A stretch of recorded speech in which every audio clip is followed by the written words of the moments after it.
नमस्कार मित्रों, history research point पर आप सभी का स्वागत करता हूं।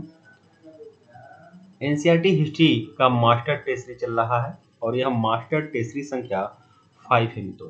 अगर इसके पहले का वीडियो अगर आप लोगों ने नहीं देखा है तो प्लेलिस्ट में जाइएगा। एनसीईआरटी हिस्ट्री मास्टर टेस्ट के नाम से प्लेलिस्ट बनी हुई है, जाकर देखिएगा। तो जो भी सीरीज है क्लास 6 से लेकर 12 तक की पूरी एनसीईआरटी हिस्ट्री का मास्टर टेस्ट सीरीज है और यह सबके लिए इंपॉर्टेंट है। यूपीएससी के लिए, स्टेट बीसीएस के लिए, केवीएस के लिए, एमबीएस के लिए, यूजीसी नेट के लिए, असिस्टेंट प्रोफेसर के एग्जाम के लिए। लेकिन विशेष रूप से यह जो सीरीज मेरा चल रहा है master test series NCERT history का, ये TGT PGT, BPSC TGT PGT, Bihar public service commission में जो टीजीटी पीजीटी की परीक्षाएं हैं उनके लिए यह इंपॉर्टेंट है मास्टर टेस्ट सीरीज। और साथ ही साथ डीएसएसबी टीजीटी पीजीटी के लिए भी उतना ही इंपॉर्टेंट है। 1499 का कंप्लीट कोर्स है। जो लोग आप लोग ज्वाइन करना चाहते हैं ज्वाइन कर सकते हैं। 1499 के कंप्लीट कोर्स में आप लोग को कक्षा 6 से लेकर 12 तक का पूरा एनसीईआरटी हिस्ट्री का नोट्स मिलेगा। हैंड रिटन नोट्स भी मिलेगा, पीपीटी नोट्स भी मिलेगा, लेक्चर्स वीडियो मिलेगी, उसके सारे नोट्स आप लोग को उपलब्ध कराए जाएंगे। साथ ही साथ टेस्ट सीरीज भी मिलेगी, चैप्टर वाइज टेस्ट सीरीज मिलेगी। और इतना मिलने के बाद आप लोग को मास्टर टेस्ट सीरीज अलग से मिलेगी। परीक्षा में 100% बेहतरीन परिणाम आप लोग को देखने को मिलेंगे।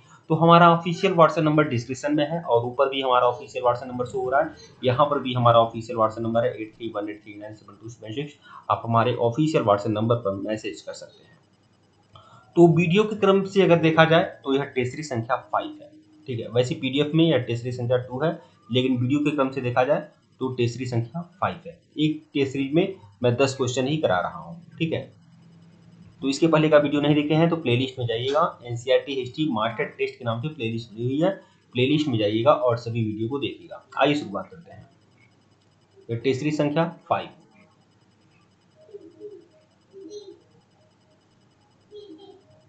जो लोग हमारे सीरीज को ज्वाइन करना चाहते हैं ज्वाइन कर सकते हैं, हमारे ऑफिशियल व्हाट्सएप नंबर पर मैसेज कर सकते हैं।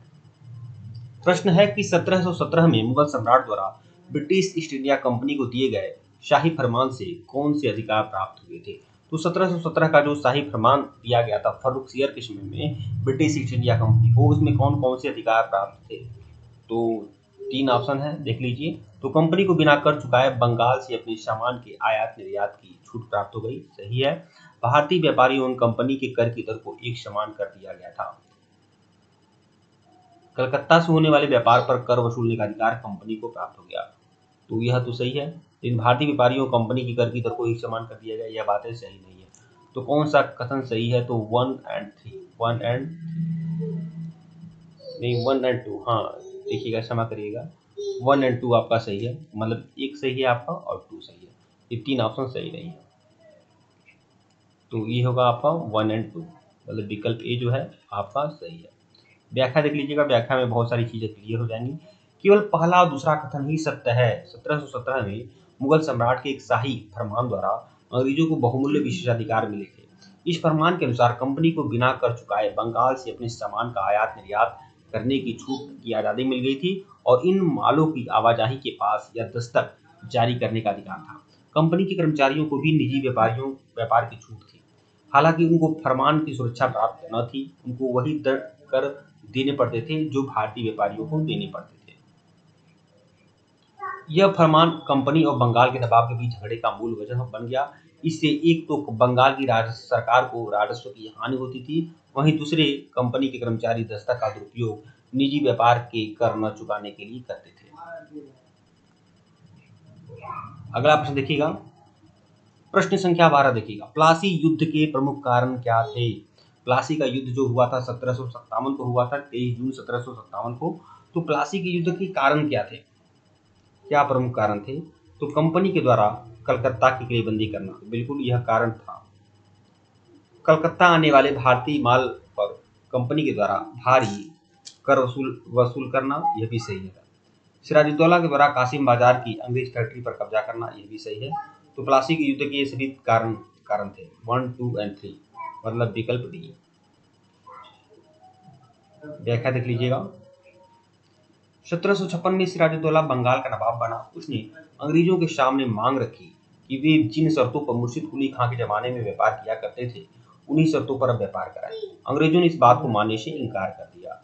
वे अपने माल पर नवाब को कर चुकाने के लिए तैयार नहीं थे, बल्कि उसे उल्टे उन्होंने भारतीय माल पर भारी महसूल लगा दिए। जो कलकत्ता आते थे। कलकत्ता कंपनी के नियंत्रण में था। कंपनी ने कलकत्ता की किलेबंदी भी करनी शुरू कर दी, क्योंकि उसे चंद नगर में जमे हुए फ्रांसीसियों के साथ युद्ध की आशंका थी। सिराजुद्दौला ने इसी अपनी संप्रभुता का पर चोट पहुंचा समझा और कंपनी को आज्ञा दी कि वे अपनी किलेबंदी को गिरा दे। कंपनी ने इसको गिराने से मना कर दिया और नवाब की इच्छा के खिलाफ बंगाल से अपनी शर्तों पर व्यापार करने के लिए अड़ी रही। सिराजुद्दौला अंग्रेजों की चालों को दूरगामी प्रभाव को समझता था। उसने अंग्रेजों से अपने देश के कानूनों को मनवाने का निर्णय लिया। इसके परिणामस्वरूप सिराज ने कासिम बाजार की अंग्रेज फैक्ट्री पर कब्जा कर लिया। फिर कलकत्ता की ओर कूच करके 20 जून 1756 को फोर्ट विलियम पर अधिकार कर लिया। विभिन्न घटनाओं के परिणामस्वरूप कंपनी और सिराजुद्दौला की सेनाएं 23 जून 1757 को प्लासी के मैदान में एक दूसरे से टकराई। इस युद्ध के परिणामस्वरूप सिराजुद्दौला मीर जाफर के बेटे मीरन के हाथों मारा गया। तो यह है प्लासी के युद्ध की प्रमुख भूमिका है।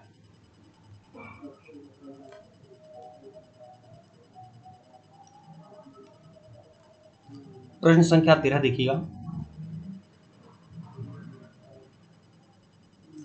प्रश्न संख्या 13, प्लासी के युद्ध के बाद ईस्ट इंडिया कंपनी को भारत के किन क्षेत्रों में मुक्त व्यापार का निर्विवाद अधिकार प्राप्त हुआ? प्लासी के युद्ध के बाद ईस्ट इंडिया कंपनी को बंगाल के भारत के किन क्षेत्रों पर मुक्त व्यापार का निर्विवाद अधिकार प्राप्त हुआ? तो बंगाल का, उड़ीसा का, ठीक है, बंगाल, बिहार, उड़ीसा का, अवध और सिंध प्रांत का नहीं। तो 1 और 2 विकल्प ए जो है आपका सही है।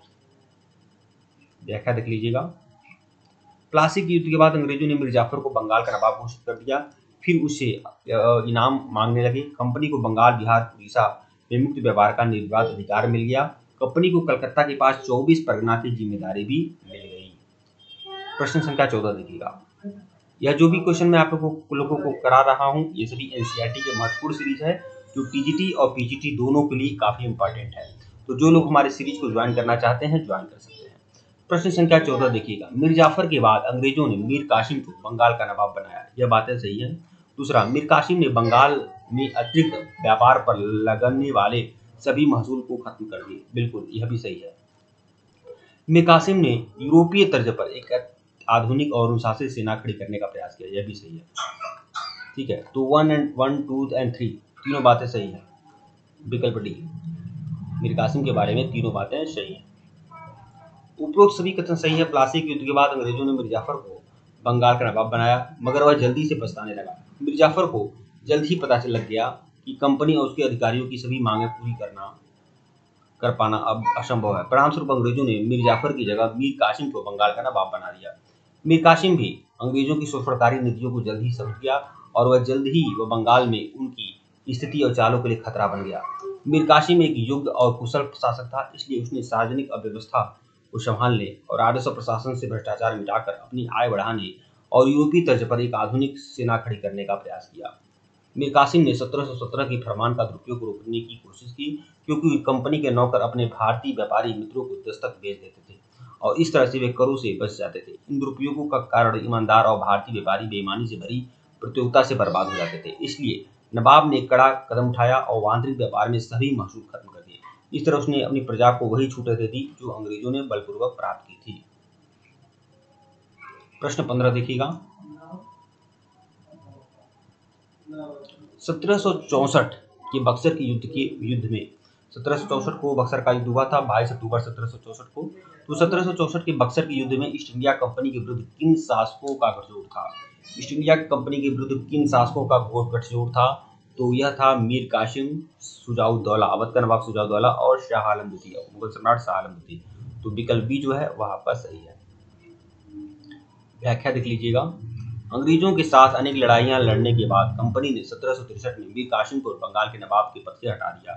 तब वो अवध भाग गया और जहां उसने अवध के नवाब शुजाउद्दौला, भगोड़े मुगल बादशाह शाह आलम द्वितीय के साथ समझौता कर लिया। 22 अक्टूबर 1764 को अंग्रेजों ने इन तीनों की सम्मिलित सेना को बक्सर के युद्ध में पराजित कर दिया। प्रश्न 16 देखिएगा। बक्सर की लड़ाई के परिणाम स्वरूप, बक्सर की लड़ाई के परिणाम के संबंध में नीचे दिए गए कथनों का पर विचार करिए। इस युद्ध ने अंग्रेजों को बंगाल, बिहार और उड़ीसा का निर्विवाद शासक बना दिया। बिल्कुल सही है। कलायू को दोबारा बंगाल का गवर्नर बनाया गया। तो बिल्कुल 1765 से 1767 तक कलायू को दोबारा बंगाल का गवर्नर बनाया गया। यह भी सही है। तीसरा है, अंग्रेजों ने मुगल बादशाह शाह आलम द्वितीय को कड़ा और इलाहाबाद जिले जीत कर दिए। यह भी सही है। कौन सा कथन सत्य है? 1, 2 एंड 3, विकल्प डी। बक्सर की लड़ाई ने अंग्रेजी सेना की श्रेष्ठता को सिद्ध कर दिया। इस युद्ध ने अंग्रेजों को बंगाल, बिहार और उड़ीसा का निर्विवाद शासक बना दिया और अवध भी उनकी दया का मोहताज हो गया। 1765 में क्लाइव को पुनः बंगाल का गवर्नर बनाकर भेजा गया। उसने बंगाल में सत्ता पाने और शासन के सारे अधिकार नवाब से छीनकर कंपनी को दे दिए। बक्सर की लड़ाई के बाद कंपनी ने शाह आलम द्वितीय से बंगाल, बिहार, उड़ीसा की दीवानी प्राप्त कर ली। इस तरह से बंगाल के ऊपर कंपनी के नियंत्रण को कानूनी मान्यता मिल गई। ठीक है, क्योंकि मुगल बादशाह अभी भी साम्राज्य का नाम मात्र प्रमुख था। बदले में कंपनी ने शाह आलम द्वितीय को 26 लाख रुपया दिया और कड़ा और इलाहाबाद जिले भी जीतकर दे दिए। 26 लाख रुपए में मुगल बादशाह को पेंशन देना स्वीकार कर लिया अंग्रेजों ने। प्रश्न 17 देखिएगा। 18वीं सदी में कंपनी द्वारा बंगाल में लागू की गई द्विहरी और द्वैत शासन व्यवस्था के संबंध में नीचे दिए गए कथनों पर विचार करिए। क्या है द्वैत शासन व्यवस्था? बंगाल के राजस्व पर कंपनी का नियंत्रण था। बंगाल के राजस्व पर कंपनी का नियंत्रण था, ये सही है। दूसरा, पुलिस और न्यायिक शक्तियों पर नवाब का नियंत्रण था, ये गलत है। प्रशासन का दायित्व कंपनी और उसके अधिकारियों पर था, यह भी बातें गलत है। कौन सा कथन सही है? केवल एक आपका सही है, मतलब विकल्प ए। इसकी व्याख्या देख लीजिएगा। बक्सर की लड़ाई के बाद 1765 से ईस्ट इंडिया कंपनी बंगाल का वास्तविक स्वामी बन गई। दीवानी के रूप में कंपनी सीधे ही राजस्व वसूलने लगी। अतः कथन पहला आपका सही है। दूसरा और तीसरा कथन असत्य है। कंपनी को बंगाल में उप सूबेदार नामांकित करने का अधिकार मिल गया। इस तरह से कंपनी का पुलिस और न्यायिक शक्तियों पर पूरा नियंत्रण स्थापित हो गया। इस व्यवस्था को द्विहरी और द्वैत शासन व्यवस्था कहा जाता है। इस व्यवस्था के अंतर्गत कंपनी का सत्ता पर तो अधिकार हो गया, पर जबकि उसके ऊपर कोई जिम्मेदारी नहीं थी। प्रशासन का दायित्व नवाब और उनके अधिकारियों पर था, परंतु उनका निर्वाह करने की शक्ति उनके पास नहीं थी। प्रश्न 18 देखिएगा। बंगाल की प्रशासन की दोहरी व्यवस्था, मतलब जिसे हम द्वैत शासन कहेंगे, बंगाल के प्रशासन की दोहरी व्यवस्था के अंतर्गत कंपनी की लागत पूंजी के संबंध में कौन सा कथन सत्य है? तो द्वैत शासन व्यवस्था के तहत कंपनी की लागत पूंजी के संबंध में कौन सा कथन सत्य है, मतलब लागत पूंजी क्या है? तो देखिए, तीसरा ऑप्शन सही है। बंगाल से प्राप्त राजस्व से भारतीय माल खरीदना और उसी विदेशों में बेचना, ये आपका लागत पूंजी है, विकल्प सी। व्याख्या देख लीजिएगा। बंगाल में प्रशासन की दोहरी और द्वैत शासन व्यवस्था के अंतर्गत कंपनी के पदाधिकारियों ने बंगाल की संपदा को दोनों हाथों से लूटा। कंपनी ने भारतीय माल खरीदने के लिए इंग्लैंड से धन भेजना बंद कर दिया। इसके स्थान पर भी बंगाल से प्राप्त राजस्व से ही भारतीय माल खरीदते और उसे विदेशों में बेचते। इस धन को कंपनी की लागत पूंजी समझा जाता था। इसे कंपनी के लाभ के रूप में स्वीकार किया गया था। प्रश्न 19 देखिएगा। वारेन हेस्टिंग्स के समय में 1775 से 82 तक भारत में ब्रिटिश शक्ति के लिए अशुभ घड़ी थी। इसका प्रमुख कारण क्या है? ये 1775 से 82 तक प्रथम आंग्ल मराठा युद्ध हुआ था और मराठी हारे थे अंग्रेजों से। अंग्रेजों का मराठा, मैसूर और हैदराबाद निजाम के गठजोड़ के विरुद्ध सामना ना, ठीक है, मतलब इसमें मराठों की जीत हुई थी। हाँ, पहले आंग्ल मराठा युद्ध में मराठों की जीत हुई थी।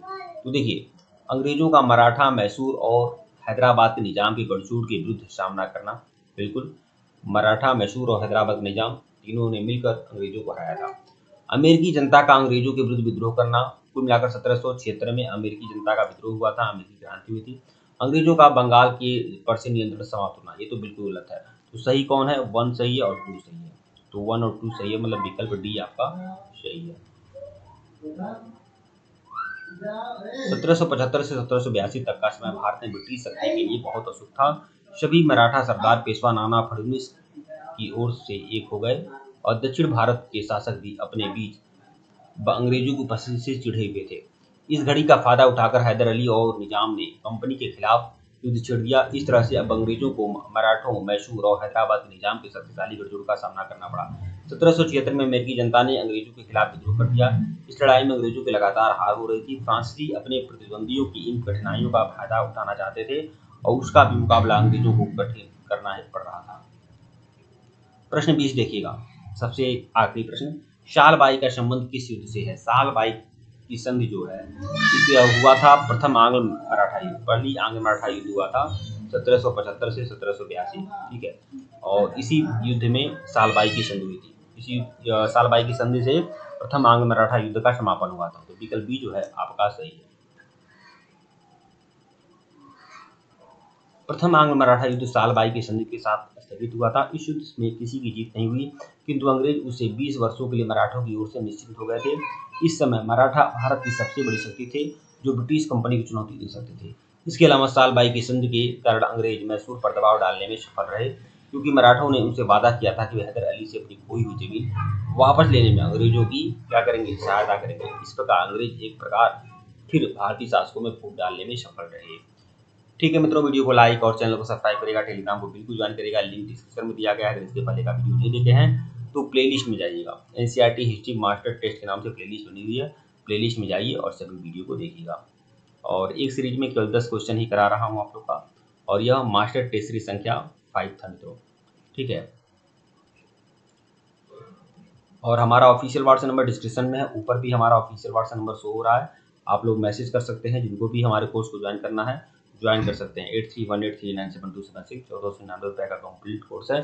इसमें आप लोग को 2500 मास्टर टेस्ट सीरीज का क्वेश्चन मिलेगा, साथ ही साथ एनसीईआरटी हिस्ट्री का चैप्टर वाइज सारा नोट्स टेस्ट सीरीज ये अलग मिलेगा, लेक्चर्स वीडियो मिलेंगे, सारे के सारे नोट्स मिलेंगे। जो भी लोग हमारे सीरीज को ज्वाइन करना चाहते हैं ज्वाइन कर सकते हैं। धन्यवाद आप लोग को।